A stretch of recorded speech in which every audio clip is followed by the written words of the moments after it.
Army chief को मार्च में गैर मुअय्यना मुद्दत के लिए तौसी की पेशकश की गई, जो उन्होंने ठुकरा दी। आपका सिपा सालार गद्दार है तो एक्सटेंशन क्यों दी? आप आज भी छुपकर क्यों मिलते हैं? माजी में तारीफों के पुल क्यों बांधते रहे? ऐसा नहीं हो सकता कि रात के अंधेरे में मुलाकातें करें और दिन में बुराई।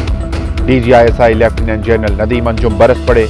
न्यूज कॉन्फ्रेंस में कहा कि न्यूट्रल और जानवर कहना इसलिए नहीं कि हमने कोई गद्दारी की है, बल्कि इसलिए कहा जा रहा है क्योंकि हमने गैर कानूनी काम से इनकार किया। गैर आईनी काम से इनकार करने पर मीर जाफर और मीर सादिक के अलकाबात दिए गए। जनरल बाजवा और उनके बच्चों पर गलीज तनकीद की गई। लफ्ज न्यूट्रल को गाली बना दिया गया। हमारे शोहदा का मजाक उड़ाया गया। पिछले साल फैसला हो गया था कि पाक फौज अपने आईनी किरदार तक महदूद रहेगी। ये फैसला सिर्फ आर्मी चीफ का नहीं बल्कि पूरी फौज का था। हम अपने फैसले पर कायम रहेंगे।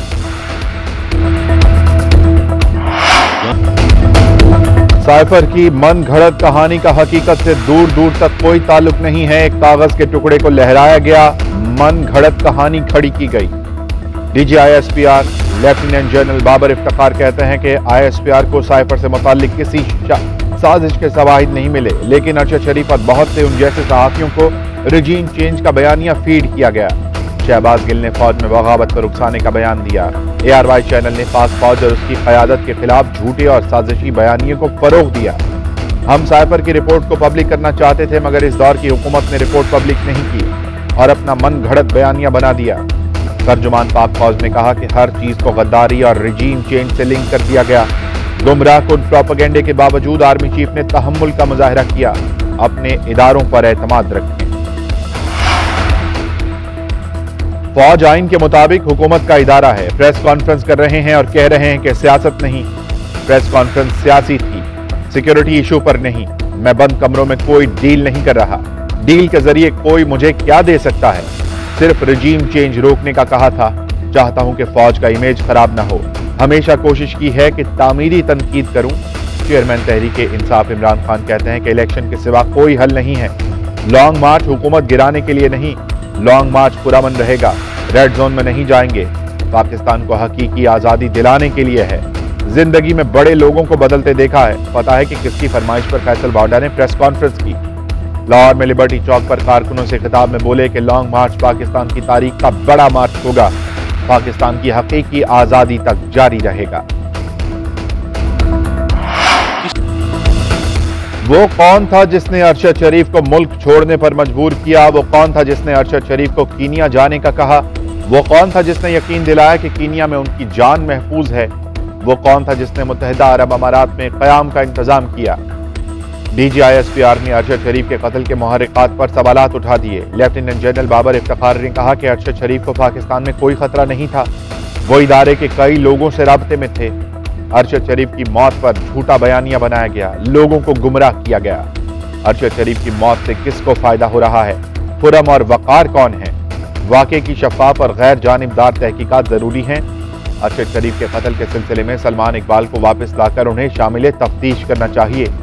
अरशद शरीफ के वाक़े में थर्ड पार्टी मुलव्विस हो सकती है।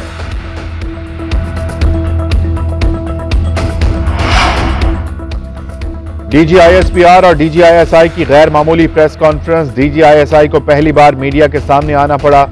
लेफ्टिनेंट जनरल नदीम अंजुम कहते हैं कि झूठ से फितना फसाद का खतरा हो तो सच का चुप रहना नहीं बनता। मैं अपने इदारे, जवानों और शोहदा का दिफा करने के लिए सच बोलूंगा।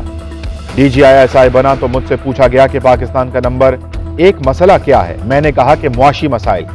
जिसने मुझसे पूछा था उसके नजदीक पाकिस्तान का नंबर एक मसला अपोजिशन था। तहरीक अदम एतमाद नाकाम बनाने के लिए साबिक हुकूमत ने आर्मी चीफ को गैर मुअय्यना मुद्दत तक तौसी का कहा था। किसी लॉन्ग मार्च या एहतजाज के खिलाफ नहीं। आइन एहतजाज का हक देता है, लेकिन जो आइन हक देता है वो फराइज भी बताता है।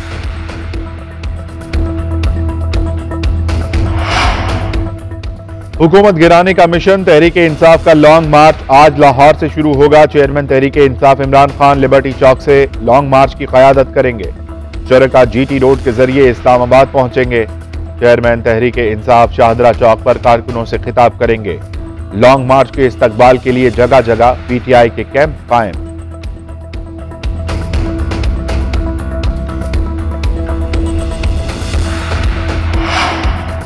लॉन्ग मार्च से कैसे निपटें? वजीर आजम शहबाज शरीफ की जेर सदारत कौमी सलामती और अमन अमान के हवाले से अहम इजलास। वजीर दाखिला, वजीर दिफा और अस्करी हुक्काम की शिरकत। उधर तहरीक इंसाफ का लॉन्ग मार्च रोकने के लिए इस्लामाबाद पुलिस की तैयारी मुकम्मल।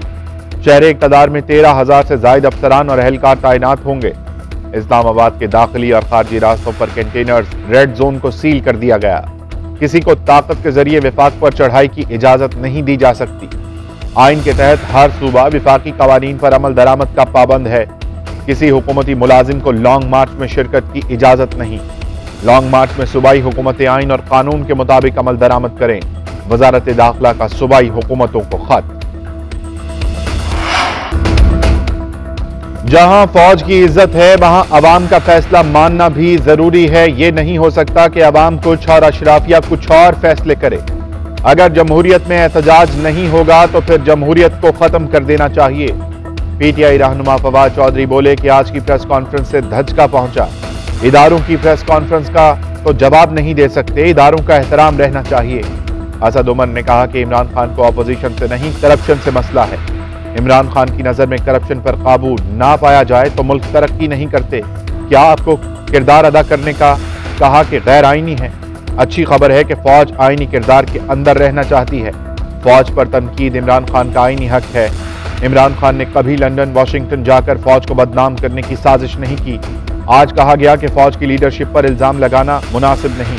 क्या पाकिस्तान की बड़ी सियासी जमात की लीडर का रुतबा अहम नहीं है? मुल्क इसलिए टूटा कि अवाम की ख्वाहिशात पर अमल नहीं किया गया। जमहूरियत की बजाय ताकत की बुनियाद पर फैसले हुए।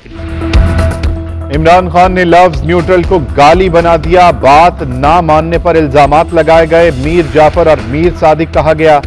वजीर दिफा ख्वाजा आसिफ की प्रेस कॉन्फ्रेंस, कहा कि वालदा के नाम पर चंदा इकट्ठा करके सियासत की। इमरान खान के सामने मुल्क की सालमियत की कोई अहमियत नहीं है।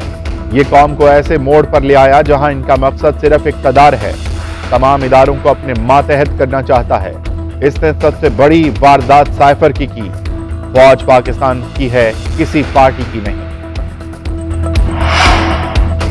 साइफर मन घड़त बयानिया है तो फिर डीमार्च की क्या जरूरत थी? बयानिया घड़ने वाली बात का हकीकत से ताल्लुक नहीं है। साइफर एक हकीकत थी और है। आर्मी चीफ से मुलाकातों में कोई गैर आईनी मुतालबा नहीं किया गया। तहरीक इंसाफ के रहनुमा शाह महमूद कुरैशी कहते हैं, तहरीक इंसाफ कभी खलीज नहीं चाहती।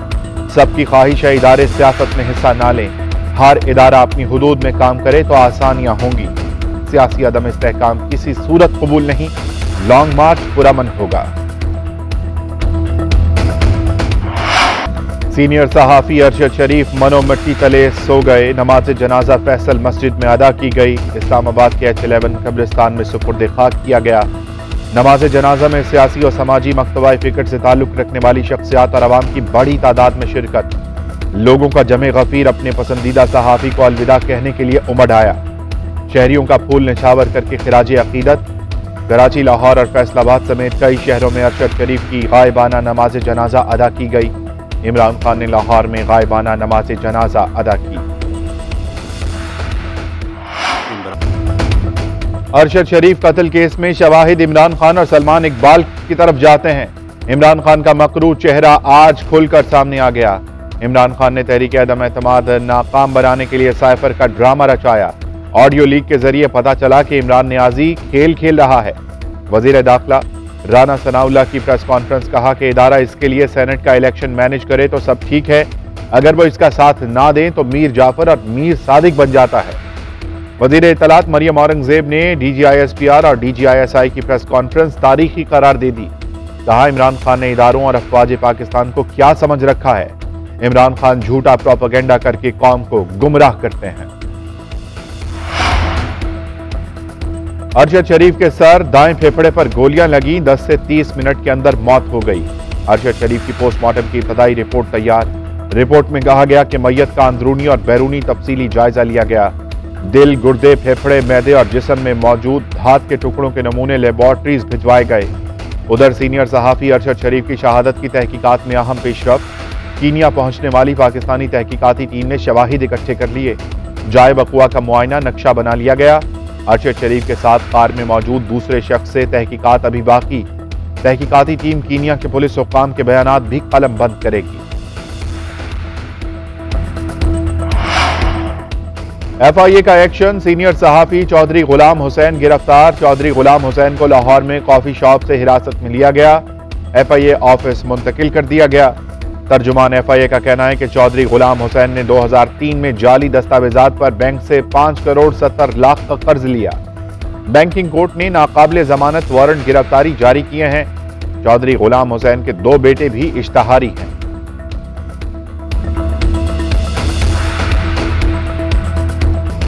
मरियम नवाज और कैप्टन रिटायर्ड सफदर की सजा बिला जवाब थी। इस्तिगासा मरियम नवाज और कैप्टन सफदर के खिलाफ अपना केस साबित करने में नाकाम रहा।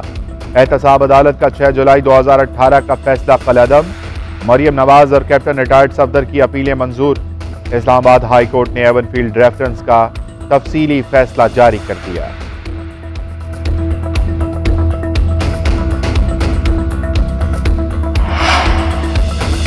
हाई कोर्ट की 62(1)(f) के तहत डिक्लेरेशन को सुप्रीम कोर्ट बरकरार रख सकती है या नहीं। हाई कोर्ट के फैसले में कमी रहने की सूरत में क्या आइन के आर्टिकल 187 के तहत सुप्रीम कोर्ट वो कमी पूरी कर सकती है। सुप्रीम कोर्ट ने ताहयात नाअहली के खिलाफ केस में फैसल वाडा के वकील से 2 जवाब तलब कर लिए। चीफ जस्टिस ने रिमार्क्स दिए कि जाती तौर पर समझता हूं कि इलेक्शन कमीशन 62(1)(f) के तहत ताहयात नाअहली का इख्तियार नहीं रखता। वकील वसीम सज्जाद ने इस्तदा की कि आइंदा हफ्ते समाअत ना रखें, गड़बड़ लग रही है। चीफ जस्टिस उमर अता बंदयाल ने इस्तफसार किया कि आप अगले हफ्ते गड़बड़ की तवक्को कर रहे हैं। अदालत ने समाअत 8 नवंबर तक मुलतवी कर दी।